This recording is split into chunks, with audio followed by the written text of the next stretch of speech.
बोलो श्री प्राणनाथ प्यारे की जय।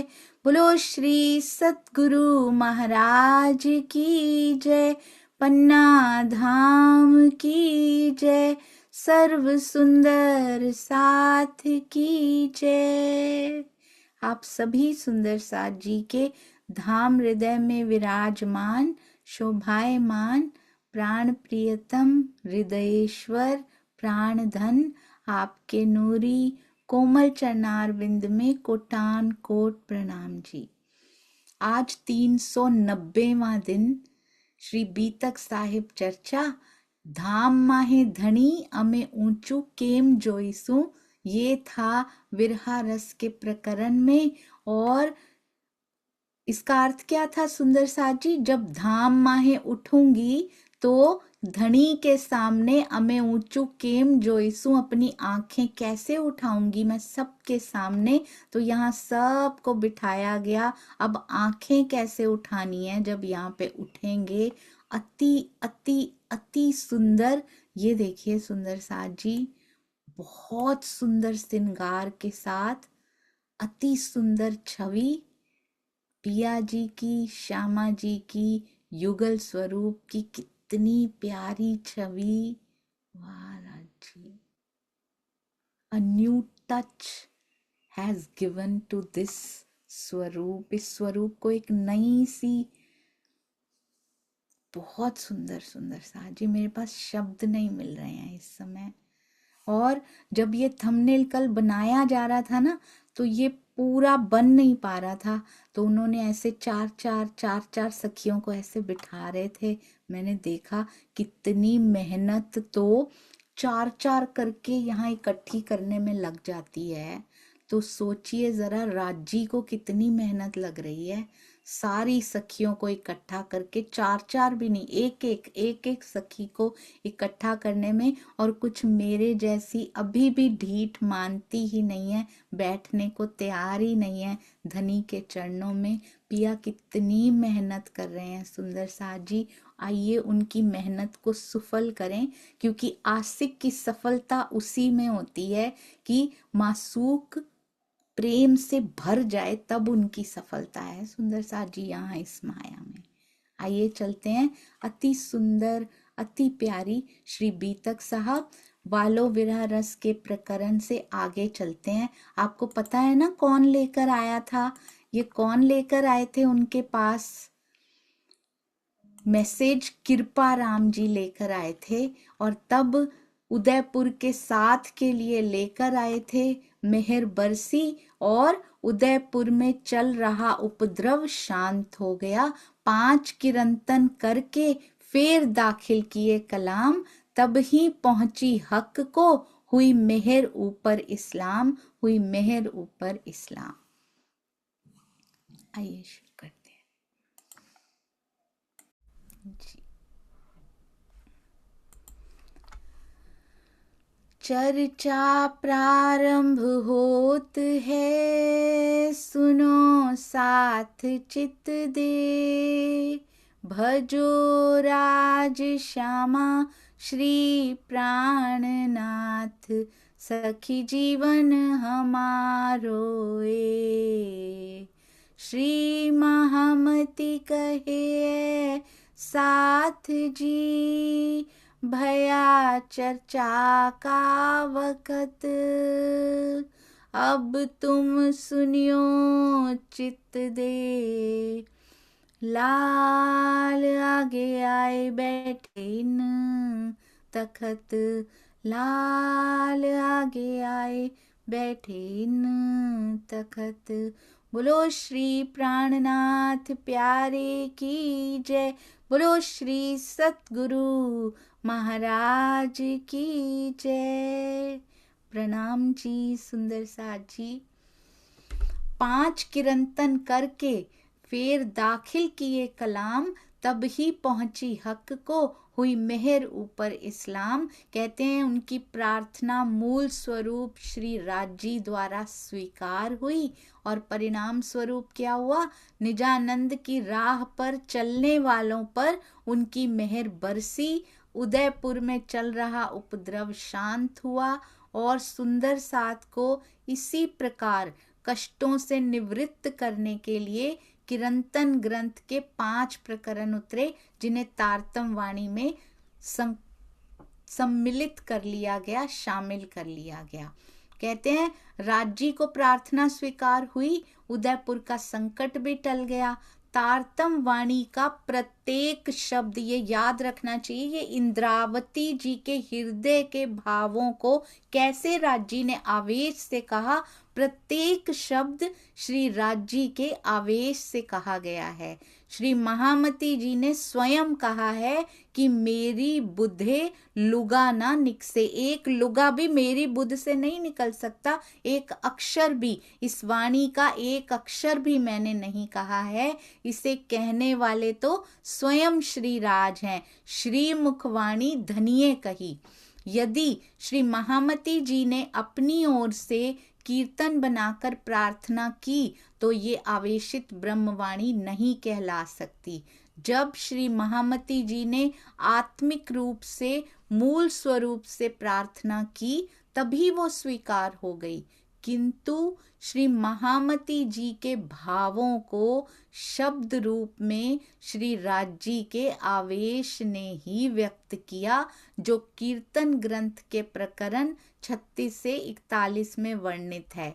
36वें प्रकरण को भूमिका रूप में मान लेने पर 5 प्रकरण 37 से 41 बनते हैं, इसलिए यहाँ 5 प्रकरणों का प्रसंग दर्शाया गया है। इन 6 प्रकरणों के श्रद्धा पूर्वक पाठ एवं चिंतन मनन से लौकिक कष्टों की निवृत्ति हो जाती है, ऐसा पूज्य स्वामी जी ने भावार्थ में लिखा है। सुंदर साथ जी, इनका चिंतन मनन करने से लौकिक कष्टों की निवृत्ति तो होती ही है, परंतु यदि साथ में इनका आत्मिक मनन कर लिया जाए तो अलौकिक विरहा का जो दुख होता है वो भी दीदार में बदल जाता है, वो भी सुख में बदल जाता है। सुंदर साथ जी, इन समय अब इब्राहिम करने आया दीदार। इस समय क्या हुआ, इब्राहिम श्री जी का दर्शन करने आया, सोहबतें राजी भया, फिर आया दूसरी बेर। एक बार आ गए और जिनको स्वाद लग जाता है, खिंचाव होने लगता है, वो रह ही नहीं पाते, उसके बाद वो फिर दूसरी बार आया। तब लाल की सोहबत से बातें हुई इस ठाम। लालदास जी की सोहबत मिली, लालदास जी से भेंट हुई, तो किसके बारे में बात हुई, कुरान के टीका के बारे में बात हुई। एक किस्सा कुरान का, करो हमारा काम। लालदास जी क्या आग्रह कर रहे हैं, कुरान के एक प्रसंग का आप हिंदुस्तानी भाषा में अनुवाद करा दीजिए, टीका करा दीजिए, आप कृपया करो हमारा काम, ये विशेष कार्य करवाने का कष्ट करें। जो सेवा में लगा सुंदर साथ होता है ना सुंदर साथ जी, चाहे वो घर में हो, चाहे परिवार में हो, चाहे बाहर किसी पारिवारिक काम से बाहर हो, अपने बिजनेस के, अपने जॉब के काम से बाहर गया हो, किसी फंक्शन में गया हो, उसके दिल में बैक ऑफ द माइंड सेवा चलती रहती है। कहीं भी उसको कोई भी रिसोर्स, कोई भी संसाधन लगता है ना कि ये मेरी सेवा में काम कर सकता है, ये मेरी सेवा में यूज हो सकता है, इसके उपयोग से, इसके प्रयोग से या इनके संग के द्वारा सेवा और तेजी से आगे बढ़ सकती है, वो कोई कोना नहीं छोड़ते, वो कोई स्टोन अनटर्न्ड नहीं छोड़ते, हर एक को अलट पलट के देखते हैं कि शायद इससे सेवा में और फायदा मिलेगा और लाभ मिलेगा। लालदास जी भी जो भी उनको सूटेबल लगते हैं उनसे जरूर बात करते हैं कि इसका करवा दीजिए, सेवा का ये काम हो जाए तो बहुत अच्छा रहेगा। हमें भी इस प्रकार, अगर बैक ऑफ द माइंड मतलब सबकॉन्शियस माइंड, यानी अवचेतन मन में, अवचेतन मन तक अगर सेवा घुस गई है ना, वहां पे अगर इसको प्रवेश मिल गया है ना कि सोते जागते आपको सेवा नजर आती है, तो उसके बाद इसका मतलब माया नजर नहीं आती। सेवा यहाँ बहुत सुंदर कार्य करती है, माया को हटाती है, पूरा का पूरा कैप्चर कर लेती है आपको सेवा, क्योंकि चितवन में फिजिकली पूरा दिन नहीं बैठ सकते हैं, अंदर से चलती रहे तो और बात है। मंथन में पूरा दिन आप बैठ नहीं सकते करते हुए, मंथन उसके बाद अंदर ही अंदर होता रहे तो और बात है। पर सेवा एक ऐसी चीज है सुंदर सा जी, ऐसी अलौकिक वस्तु है, परम धाम में मिलनी भी नहीं है जाकर। और यहाँ ये बहुत बड़ा, ये सब सुंदर साथ जी ने एक्सपीरियंस किया होगा, जो सेवादार सुंदर साथ जी हैं, कि सेवा आपका मन विकारों की ओर जाने ही नहीं देती, ऑटोमेटिकली बांध लेती है आपके मन को, आपके हृदय को। और धीरे धीरे जब सेवा पूरा कैप्चर कर लेती है ना आपको, फिर आप उसका थोड़ा सा हिस्सा क्योंकि साफ हो चुका है। स्वामी जी कहते हैं ये सेवा निर्मलता प्रदान करती है। तो पहले इस गंदगी को साफ करने के लिए, जो हमारे हृदय जो मलिन हुए पड़े हैं, सेवा निर्मलता प्रदान करती है। उसके बाद माया में से अगर आप सोचे ना, फुल माया में भीगे हुए हैं, उसमें से अगर मैं 10% अब 10% टाइम अगर मैं चितवन में दे दूं, बड़ा मुश्किल है। पर जब सेवा कैप्चर कर लेती है ना आपको 100%, उसमें से 10% आप चितवन को आराम से निकाल सकते हैं, क्योंकि निर्मलता प्रदान हो चुकी है। इसमें से आप वाणी मंथन के लिए निकालेंगे, आराम से निकाल पाएंगे। कब लग जाएगी, ये धनी की मेहर पे और जीव के स्वभाव पर निर्भर है सुंदर साथ जी। अब कहते हैं ये विशेष कार्य करवाने का कष्ट करें। तब उनने उतराया, इब्राहिम ने कुरान की एक सूरत को उतराया। सूरत एक कुरान की एक सूरत को हिंदुस्तानी भाषा में अनुवादित कर दिया। तिन में केतिक आयतें श्री जी सुनी कान। उनमें से कुछ आयतों को श्री जी ने अपने कानों से भी सुना। बीतक साहब को वापस से देखना शुरू कर दीजिए सुंदर साथ जी, क्योंकि श्रवण किया हुआ भूल जाता है, पढ़ा हुआ भूल जाता है, पर देखे हुए की मेमोरी बहुत लॉन्ग टर्म तक अंदर रहती है। और जैसे ही हमारे जीवन में कोई भी प्रसंग, कोई भी घटना, कोई भी इस प्रकार की परिस्थिति बनने लगती है, तो देखा हुआ बहुत जल्दी फ्लैश होता है, पढ़े हुए को याद करने में समय लग जाता है। तब तक तो परिस्थिति से ही निकल चुके होते हैं, एक्शन ले चुके होते हैं हम सुंदर साथ जी। श्रवण किए हुए को रिकलेक्ट करने में समय लग जाता है, पर यदि हम देख कर हृदय में बसाते जाएंगे, उसी समय वो आपके अवचेतन मन से फ्लैश होगा, क्योंकि वहां पर बैठ गया है परमानेंटली। कहते हैं श्री जी ने जब वो आयतें सुनी ना, कुछ कुछ सुनते ही सुख उपजिया। या में बात हमारी सब बात कौन सी सुंदर साथ जी? स्वामी जी ने लिखा है, उस अनुवाद को सुनते ही सुख उपजिया। श्री जी को बहुत सुख हुआ, क्या जानकर? या में बात हमारी सब, कौन सी बात? हमारी सब बात। स्वामी जी ने लिखा है, इसमें तो हमारी ब्रज, रास, जागनी एवं परम धाम की सारी बातें हैं। कुरान हुआ था तीसरे दिन में उतरा था सुंदर साथ जी। कुरान में ब्रजरास की बातें उधर तो वेकते पक्ष वालों ने तो उसको सुनना भी नहीं था। They are not interested in Braj and Raas, they don't believe in Braj and Raas. वो तो ब्रज रास पे विश्वास भी नहीं करते हैं, उनको उसमें कोई रुचि भी नहीं है। उसमें ब्रज रास की बात लिखने की क्या जरूरत थी? तभी छोड़ देते ना, तीसरे दिन में छोड़ देते ब्रज रास को, आगे चौथे पांचवें दिन में आती ही ना। तब तो हम आए भी नहीं थे, क्या जरूरत थी लिखने की? खाली परम धाम की बातें लिखते और हक की बात लिखते, अर्श की बात लिखते और अक्षरातीत की बात लिखते, अल्लाह ताला की बात लिखते, इमाम मेहंदी की बात लिखते। ये ब्रजरास लिखने की क्या जरूरत थी कुरान में? किसके लिए लिखा है ये? वो विश्वास करेंगे इसके ऊपर सुंदर साथ जी? तो किसके विश्वास करने के लिए लिखा है? हमारे विश्वास करने के लिए लिखा है। और हम तो कहते हैं कि इसको छोड़ देना चाहिए, इसको लेना ही नहीं चाहिए साथ में, तो तभी छोड़ देते ना सुंदर साथ जी। वहां तो कोई कनेक्शन बिठाने की जरूरत भी नहीं थी, क्योंकि ये किसी के लिए नहीं आया, ये दुनिया के लिए नहीं आया है। दुनिया विश्वास करेगी भी नहीं सुंदर साथ जी। पहले मुझे लगता था कि अक्षरातीत ने न्यूज़पेपर भिजवाया भाई, कतेब पक्ष में न्यूज़पेपर भिजवाया, हम आने वाले हैं अपनी रूहों के साथ।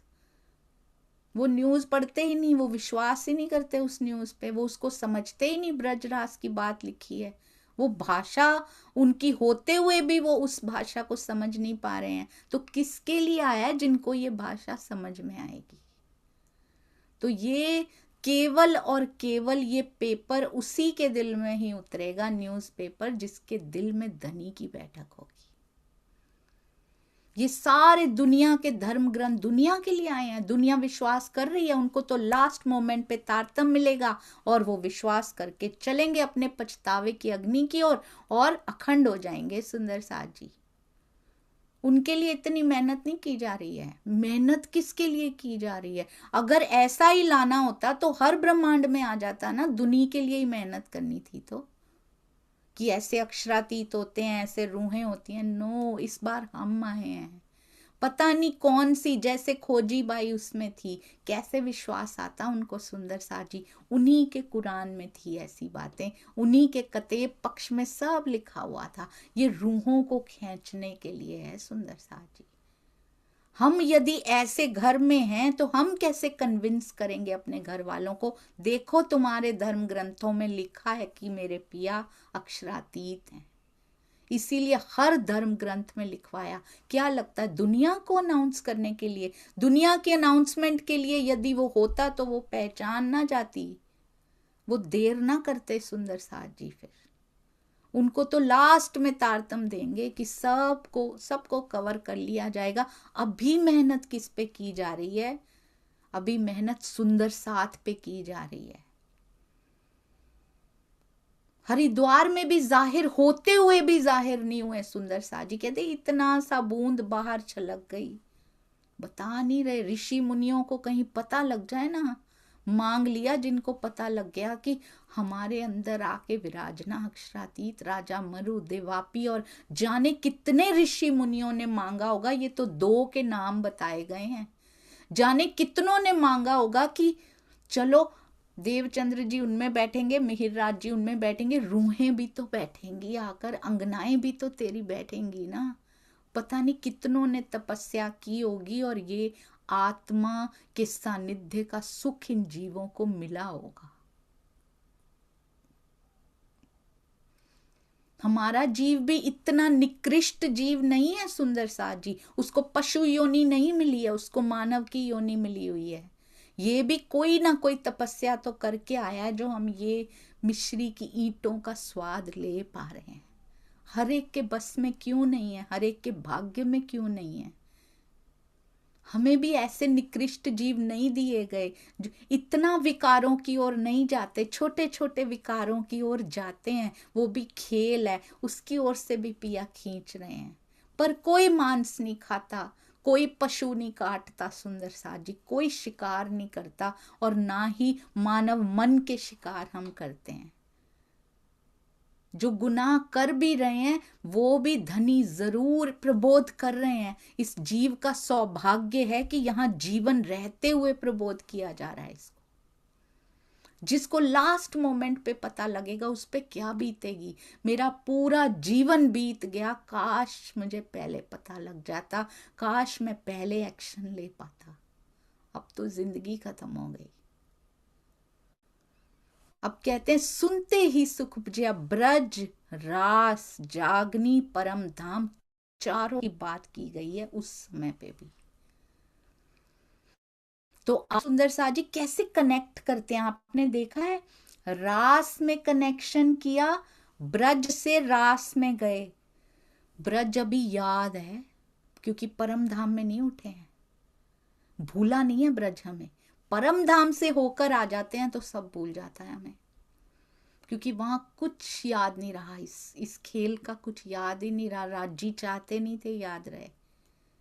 जब हम यहाँ वापस आए, देवचंद्र जी श्यामा जी को ब्रजरास का कुछ याद था कि हम वहां भी गए थे, तो हमें कहाँ से याद होगा? पूरा पर्दा डाल दिया गया। फिर फरामोश होकर आई वापस से, पर ब्रज से रास में गए तो सब याद है हमें।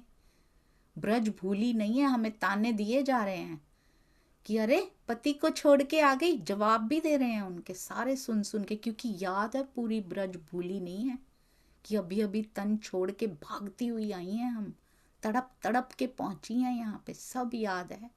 कैसा ये खेल है सुंदर साथ जी, कैसे एक एक मोमेंट प्लान किया होगा राज जी ने कि ब्रज से रास में जाएंगी तो नहीं भूलेंगी,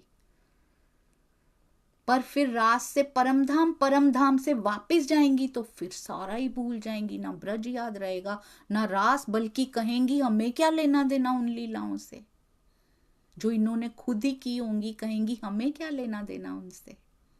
कैसा ये खेल राज जी ने सुंदर बनाया, सुंदर साथ जी, घूमते ही रह जाओ इसमें। एक सिरा पकड़ लिया ना, एक बार छेड़ा पकड़ लिया ना उसका, एक बार हमने पकड़ लिया ना पिया जी की उस अंगुली को, उसके बाद नहीं घूमते फिर हम, उसके बाद हमें घुमाया नहीं जा सकता, फिर परम धाम घुमाया जा सकता है। फिर हम ब्रज रास और इन सब के फेर में नहीं पड़ते, इसको छोड़ दो, ये मत करो, वो हमें सब पता है पिया, ये तेरी नटखट हो आप, बहुत नटखट हो आप, ये आपकी ही शरारतें हैं। कभी ब्रज भूलना हमारे ही मुख से निकलवाते हो, कभी रास। कहते पहचान लो, पूरी पहचान जिसको हो जाएगी ना, उसको धनी की हर लीला से प्रेम होगा, हर लीला से प्रेम होगा। कहते हैं इस अनुवाद को सुनते ही बड़ा सुख हुआ। क्यों सुख हुआ? क्योंकि इसमें ब्रज रास जागनी और परम धाम की सारी बातें थी। जो उतरावे तुमको, श्री जी ने लालदास जी से क्या कहा कि इब्राहिम से इस संबंध में बात करो। अभी छोटा सा ही टीका किया था ना, एक सूरत का किया था। अभी कहते हैं कुरान का अगर ये टीका कर देना हिंदुस्तानी भाषा में तो बड़ा काम होवे। अब कितनी खुशी श्री जी को हो रही होगी। खुद ही लिखवाते हैं कुरान, और जिनके थ्रू करवाया है अक्षर ब्रह्म जी भी, वो भी अंदर ही बैठे हुए हैं और खुद ही खुश हो के ऐसे बताते हैं जैसे मुझे पता ही नहीं था। कितना सुंदर नाटक करते हैं पिया जी, कितने खुश हो के सुंदर साथ को ऐसे लगता है जैसे इनको पहले पता नहीं था क्या। सब पता है, इस छलिए को सब पता है, सुंदर साथ जी, श्री जी को सब पता है। कहते हैं हिंदुस्तानी भाषा में टीका करवा दे तो बड़ा काम होवे। अब सुंदर साथ जी के लिए बहुत बड़ा काम होगा। उपरोक्त चौपाइयों से स्वामी जी कहते हैं क्या निष्कर्ष निकलता है? टीका हिंदुस्तानी भाषा में ही हो रही थी, उर्दू या फारसी भाषा में नहीं। दिल्ली के प्रसंग में ये बात आती है कि 22 प्रश्नों की पाती हिंदुस्तानी भाषा में तैयार की गई थी, जिसे वकील आशाजीत ने कहा था ना हिंदी हिंदुस्तानी तो वो पढ़ेगा ही नहीं बादशाह, तो आशाजीत ने असहमति जताई थी कि हिंदुस्तानी भाषा में लिखे हुए पत्र को औरंगजेब नहीं पढ़ेगा। उस पाती को फारसी में लिखने के लिए कायमुल्ला को बुलाया गया था। तो पहले हिंदुस्तानी से फारसी में टीका करवाया गया था और अब कुरान के टीका का हिंदुस्तानी भाषा में अनुवाद कराया गया, जिससे कि सभी सुंदर साथ लाभान्वित हो सकें। तब 1900 बातें करी। अब जो आदेश श्री जी ने दिया है, लालदास जी ने टीका के संबंध में इब्राहिम से बातें की। कहे मैं उतराऊं कलाम, और कुछ धन का कछुक लोभ दिखाया, कुछ धन का लोभ भी दिखाया इस बात पे। कहे मैं उतराऊं कलाम, वो राजी हो गया और उसने क्या कहा? राजी हुआ इस ठाम, मैं आपकी इच्छानुसार कुरान की टीका करवा दूंगा। क्योंकि धन का लोभ भी मिल गया, बहुत कुछ मिल गया। प्रात को आए खड़ा हुआ, अगले दिन प्रातः काल ही आ गया। अब जो आगे आगे देखिए सुंदर साथ जी क्या क्या होता है इस प्रसंग में और क्या हमें लेना है इसमें से। एक कहानी नहीं है ये, इसमें से बहुत कुछ छुपा हुआ राज जी हमारे जीवन में उतारना चाहते हैं। शुरू हुआ, प्रात को आए खड़ा हुआ, प्रातः काल ही आ गया। शुरू हुआ सिपारा 16वां, तो सबसे पहले कुरान के 16वें सिपारे, 16वें सिपारे से पारे से टीका प्रारंभ हुआ। 2 जुज उतराए दिए हाथ में। उसके पहले 2 जुज यानी 2 प्रकरण का टीका कराकर जब लालदास जी ने हाथ में दिया श्री जी के, बड़ी राज को हुई तमा। प्राणनाथ जी को और टीका कराने की इच्छा हुई उसको देख के कि सारे कुरान का ही किसी तरह और प्रसंगों का कराओ, और का कराओ। कितना आनंद मिल रहा है श्री जी के जीव को भी, कितना आनंद मिल रहा है सुंदर साथ जी, बहुत सुंदर। राजा मरु का जीव भी, अब तो राजा मरु का कहने की इच्छा नहीं होती, क्योंकि अब तो मिहिर राज जी के जीव बन चुके हैं। वो श्रेष्ठतम जो गति उसको प्राप्त हो सकती है ना, वो प्राप्त हुई है। इत एक मजल भई बड़ी खुशहाली दिल, कुरान की एक मंजिल पूरी हो गई, एक मजल भई तो धनी जी के, श्री जी के दिल में बड़ी खुशहाली, बहुत प्रसन्नता है। पहली बार जब कुछ पता लग रहा होता है ना, अंदर से सब पता है उनको, सब कुछ पता है, पर जैसे स्वामी जी कहते हैं ना, राजी जीव को उतना उतना ही बताते हैं जितनी उसको जरूरत होती है। इस कि जब किस बात की प्रसन्नता है उनको, कि जब सुंदर साथ इसको पढ़ के बीतक अपनी बाँच के। ये तो कुरान के टीका की बात हो रही है, पर ये बीतक बाँच के भी सुंदर साथ जी क्या एक्सपेक्ट करते हैं धनी जी। बीतक अपनी बाँच के होत दिल निर्मल। तभी तो ब्रोध सारे विश्व का भगाती है। जब दिल निर्मल होगा तो ब्रोध भागेगा ना सुंदर साथ जी। दिल निर्मल ही नहीं होगा तो फिर तो दुनिया का तो, विश्व का छोड़ो, ये छोटा सा ही विश्व जो बगल में लगा हुआ है, छोटा सा ब्रह्मांड हमारा, हमारे रिश्तेदारों का, हमारे सगे संबंधियों का, हमारे परिवार का, हमारे सुंदर साथ का, ये जो पास में ही ब्रह्मांड लगा हुआ है, उसका विरोध ही नहीं भाग रहा है। इसका मतलब किसमें कमी है? बीतक अपनी बाँच के होत दिल निर्मल, ये पर्पस है इस बीतक का। दिल निर्मल हो जाना चाहिए। कैसे? जब ये हमारे एक्शंस में आती है, जब हम ट्रांसफॉर्म हो जाते हैं, जब बदल जाती है पूरी की पूरी रहनी, व्यवहार बदलने लग जाते हैं, तब जाके दिल निर्मल होता है सुंदर साथ जी। जो बीतक को अपने जीवन में उतार कर दिखने लग जाती है कि अब बीतक घटित हो रही है इनके अंदर, जैसे जैसे बीतक में सुंदर साथ जी ने किया वैसे वैसे हम करने लगते हैं, हमारा जीवन उनके जैसा बनने लग जाता है। उनको सानिध्य मिला, हमें भी सानिध्य मिलने लग जाता है। ये केवल बाहर का नहीं, ये अंदर का भी सानिध्य होता है, ये अंदर का भी स्पर्श होता है। दिल निर्मल हो जाता है, उसकी बैठक महसूस होती है सुंदर साथ जी।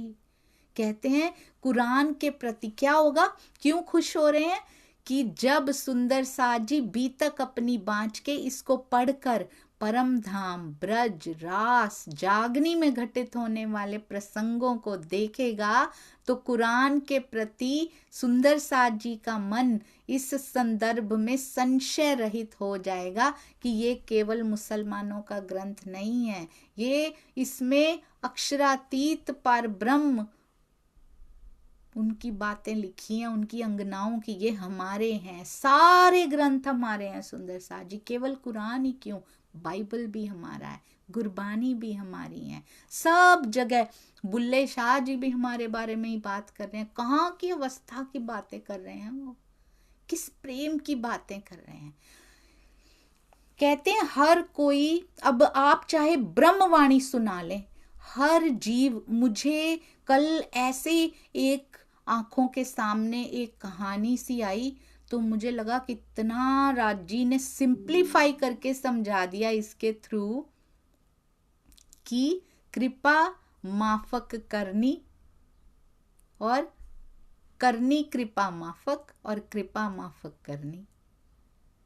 कैसे कैसे करनी होती है? एक ही ब्रह्मवाणी है, कोई अलग तो है नहीं, वही 18,758 है, बचपन से वही पढ़ रहे हैं, कुछ कुछ अंश सुन के पढ़ते हैं। अर्थ बदलते चले जाते। कैसे बदल जाते हैं इनके अर्थ? हमारे जीव की स्थिति के अनुसार हमें समझ में आती हैं। ये चेतनता है इस वाणी की। अर्थ कैसे बदल सकता है भला? हमारे जीव की स्थिति बदलती है तो अर्थ बदल जाते हैं। उतना डीप हम इसको ले पाते हैं। सुंदर साथ जी कहते हैं, एक बार ना महात्मा बुद्ध प्रवचन कर रहे थे, तो उन्होंने कहा कि ना समय बड़ा कम है। उन्होंने इस प्रकार बोला, प्रवचन खत्म करते हुए एंड में, आखिर में उन्होंने कहा, जागो, समय हाथ से निकला जा रहा है। और उसके बाद सभा बंद हो गई। तो उन्होंने क्या किया, सभा होने के बाद, खत्म होने के बाद, उनके प्रिय शिष्य थे आनंद, उनसे कहा चलो थोड़ी दूर तक सैर करके आते हैं, घूम कर आते हैं। तो आनंद बुद्ध के साथ चल दिए।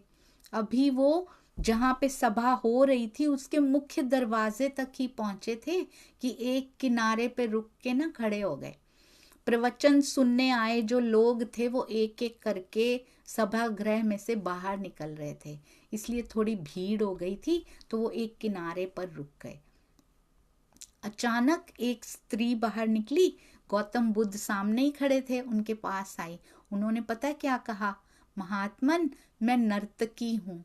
आज नगर सेठ के घर में मेरा नृत्य का कार्यक्रम तय था, पर आपके प्रवचन में मैं इतनी खो गई थी, मैं भूल ही गई। जैसे ही आपने कहा ना, जागो, समय निकला जा रहा है, तब जाके मुझे याद आया कि मेरा तो आज कार्यक्रम था। अच्छा हुआ आपने याद दिला दिया। वो चली गई। उसके बाद अब थोड़ी देर बाद एक आदमी निकला। उसने आके बताया कि मैं एक डाकू हूँ, मैं एक डकैत हूँ, मैं आपसे कुछ छुपाऊंगा नहीं। उन्होंने कहा, आज मुझे एक जगह डाका डालने जाना था, पर आपके प्रवचन ने मुझे इतना भाव विभोर कर दिया कि मैं तो भूल ही गया कि मुझे तो डाका डालने जाना है। तो जैसे ही आपने कहा, जागो, समय निकला जा रहा है, तो आपका उपदेश सुनते ही मुझे अपनी योजना याद आ गई। बहुत बहुत धन्यवाद भगवान। और उसके बाद काफी लोग निकलते जा रहे थे उस सभा से। एक बूढ़ा व्यक्ति आया। उन्होंने क्या कहा, महात्मा बुद्ध को कहा, महात्मन, जिंदगी भर मैं दुनियादारी के पीछे भागता रहा, सारे फर्ज निभाता रहा, बच्चों पोतों तक की जिम्मेदारियां, पोते पोतियां सबको पालने में जिंदगी चली गई। अब मौत का सामना करने का दिन आता जा रहा है, मृत्यु बहुत करीब है, सारी जिंदगी बेकार हो गई। आज आपकी बातों से मेरी आंखें खुल गई। मैंने पूरे दुनियावी मोह का त्याग कर निर्वाण के लिए, अपनी मुक्ति के लिए, अपने मोक्ष के लिए प्रयास करना चाहता हूँ।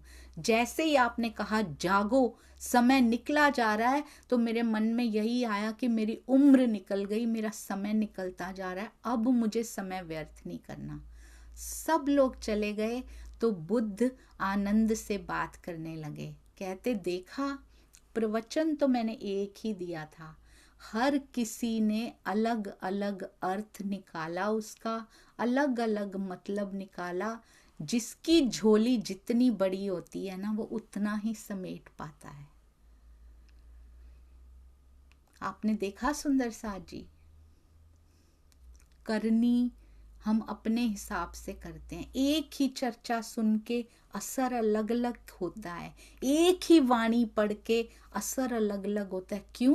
क्योंकि जीव अलग अलग है, इसकी रहनी अलग अलग है। एक ही वचन पढ़ के उसका असर किसी पे कुछ होता है और किसी पे होता ही नहीं है। किसी के बहुत गहरे तक तीर की तरह वो चुभ जाती है, क्योंकि इसके लिए अंदर निर्मल हृदय पे चुभती है ना, पत्थर पे चुभ नहीं पाती। सुंदर साथ जी, तो हर कोई अपने अपने हिसाब से इसको लेता है। वो हिसाब ठीक करना है अपना। इस जीव को इतना कोमल बनाना है कि सारी की सारी वाणी ये आत्मसात करे, तो ऐसे करे कि जैसे ये भी निस्बत के बंधन में बंध गया हो। आत्म भाव में प्राप्त होकर जब जीव लेता है ना सुंदर साथ जी, तो ऐसा आनंद इस जीव ने कभी देखा नहीं होता। इसीलिए इसीलिए आज तक वाणी सुनते आए, पढ़ते आए, क्यों असर नहीं हुआ? क्योंकि देने वाले में सुंदर साथ जी कभी कोई कमी नहीं थी। पिया जो जो तन धारण करके आए उनमें कमी हो ही नहीं सकती। वो निष्कलंक थे। कलंक किस जीव पे लगा हुआ है? अज्ञानता का, अंधकार का कलंक लगा हुआ है इसके ऊपर। बस उसी को दूर करना। और वो कैसे? उनकी इच्छा से, उनकी मेहर से। और केवल इच्छा और मेहर पे नहीं डाला जा सकता, क्योंकि इच्छा भी उनकी सबके लिए है, मेहर भी सबके ऊपर बराबर बरस रही है। बस ये जीव के प्याले को सीधा करने की जरूरत है। कहते हैं अब निर्मल होना कहा गया है। कैसे? सुंदर साथ कहते इन प्रसंगों को देखेगा ना तो बहुत खुश हो जाएगा, उसी में उनको खुशी मिलती है। और वो क्या सोचेगा? वैश्विक धरातल पर सोचेगा। जब कहते हैं बीतक के प्रमुख घटनाक्रमों की साक्षी उसको मिलेगी कुरान में, कतेब पक्ष के ग्रंथों में, तो वो भाषा से और सांप्रदायिक परिधि से परे होकर एक वैश्विक धरातल पर सोचेगा। ये तो बहुत बड़ी बात हो गई सुंदर साथ जी। वैश्विक धरातल पे, ये कहने में बड़े जल्दी से कहे जाते हैं शब्द, पर विश्व के धरातल मतलब पूरे यूनिवर्स को एक कर देना, ऐसी परिधि से निकल आना। हम तो इतनी सी परिधि से भी नहीं निकल पा रहे।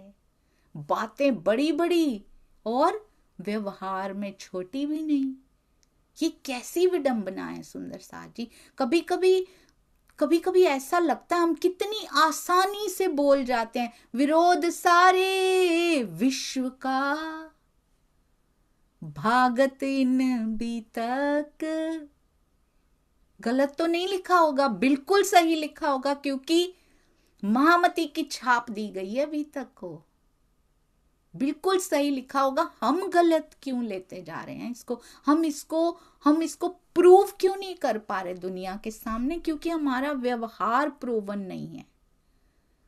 सारे विश्व का विरोध तो बाद में हटेगा ना, पहले आओ आपस के तो खत्म कर लें बैठ के, बीतक की चांदनी में, बीतक के प्रकाश में।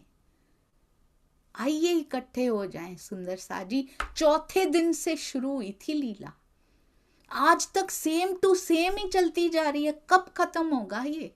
चौथे दिन में खिचड़ी में लकीर पड़ी थी सुंदर साथ जी, आज तक खिचड़ी की लकीर खत्म नहीं हो पाई। क्यों? विश्व का विरोध कैसे तब भी खत्म नहीं हुआ?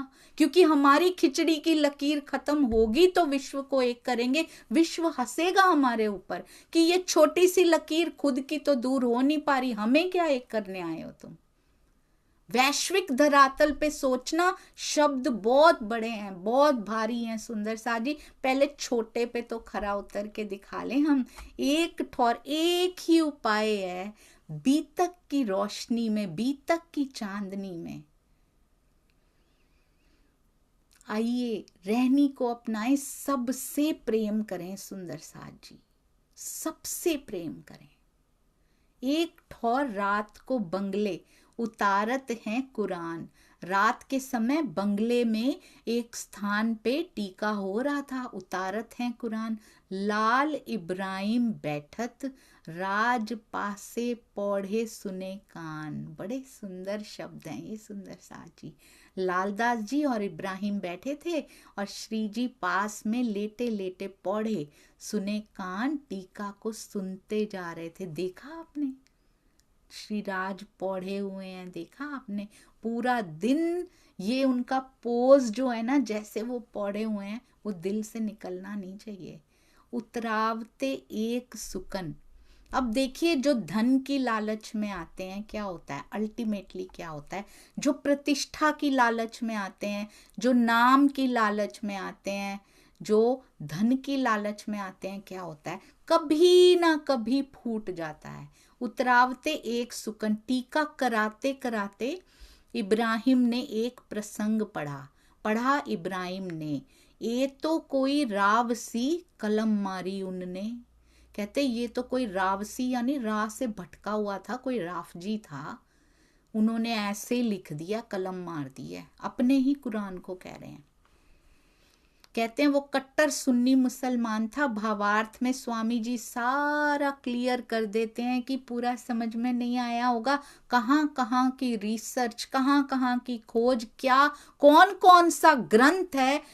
कई बार इतना इट्स एन एस्टोनिशिंग सुंदर साथ जी, कोई वेद ऐसा नहीं है जो हमारे पूज्य स्वामी जी को ना पता हो। उसमें से भी इतने बड़े बड़े वेदों में से कोई ऐसा तो है नहीं कि इससे रिलेटेड हमें एक से रिलेटेड दूसरी चौपाई नहीं मिलती सर्च चौपाई के बिना।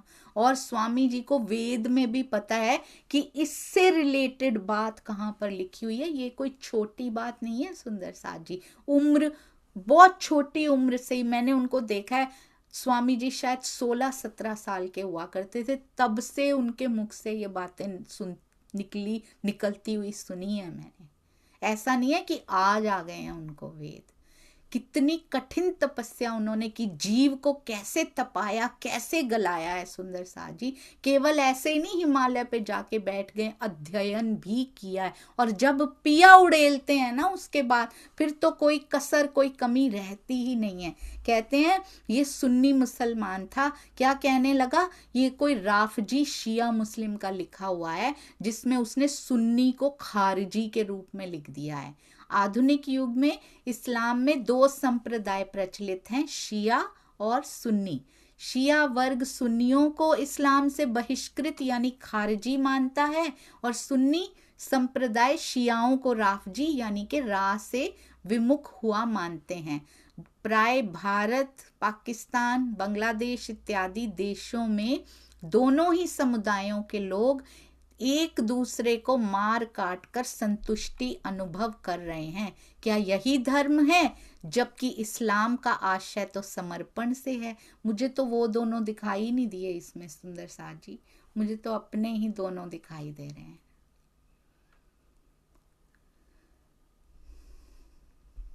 हम एक दूसरे को बाहर से मारते काटते नहीं हैं, अंदर से कोई कसर छोड़ते नहीं हैं। अंदर से एक दूसरे को देख नहीं सकता। आज छठे दिन की लीला में अंदर की मारकाट ज्यादा हो रही है। हम कहते हैं हम नॉनवेज नहीं खाते, पता है क्यों? क्योंकि पाप लगता है, मारना नहीं चाहिए किसी पशु को। बिल्कुल सही कहते हैं। जबान से आहार नहीं लेते हम उसका, पर किसी का दिल काट डालते हैं, चीर डालते हैं, उसमें पाप नहीं लगता, वो गुनाह नहीं होता ना। दिल को चीरना, दिल को काट डालना, उसको दुखा देना, उसमें से लहू बहा देना, दुखा दुखा के, वचनों के तीर चला चला के, वो गुनाह नहीं होता ना। वो दिखाई नहीं दे रहा, भौतिक आंखों से दिखाई नहीं ना दे रहा।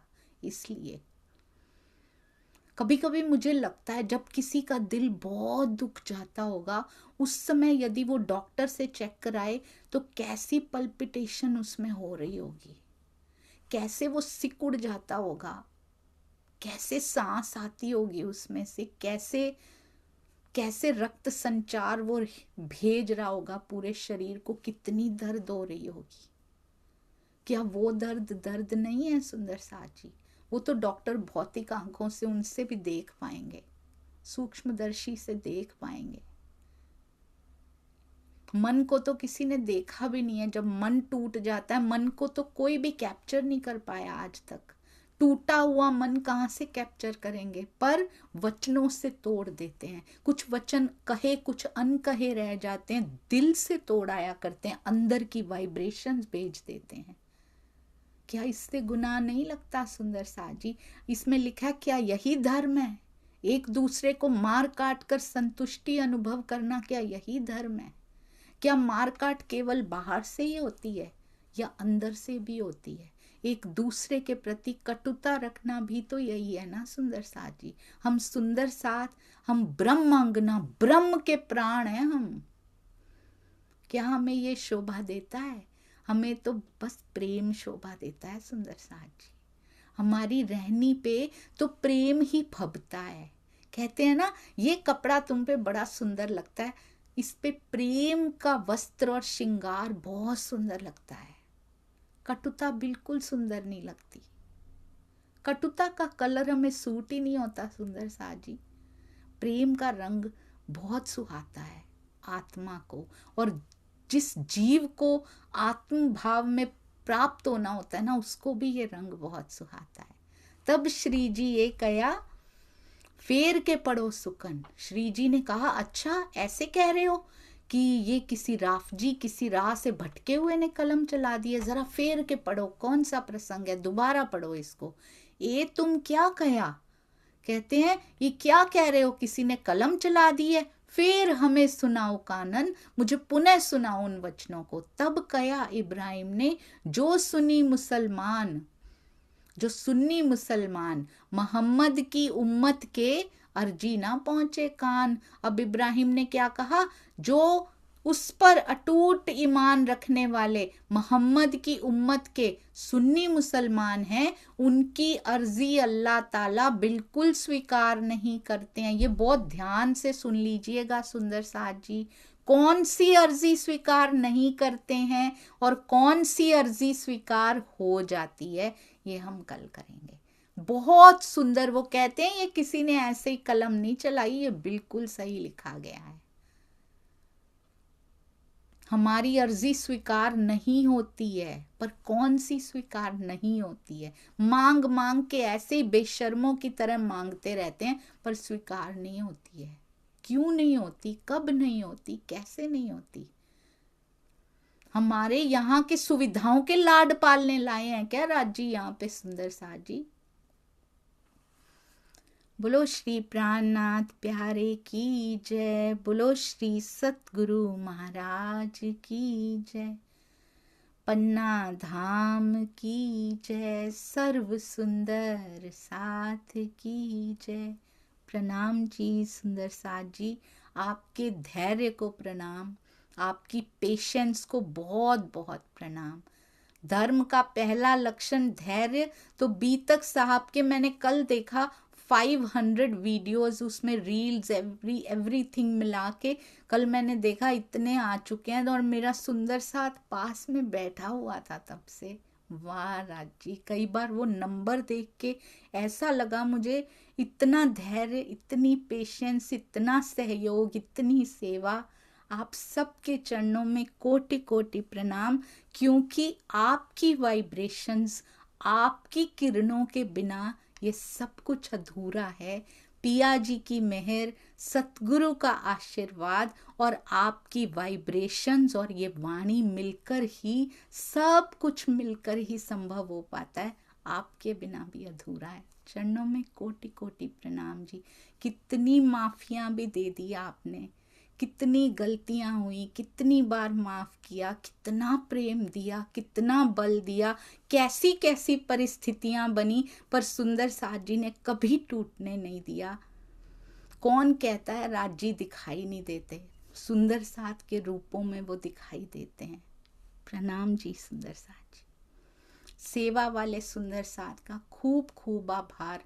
उनके लिए तो निशब्द हूँ, मेरे शब्द भी खत्म हो चुके हैं। प्रणाम जी।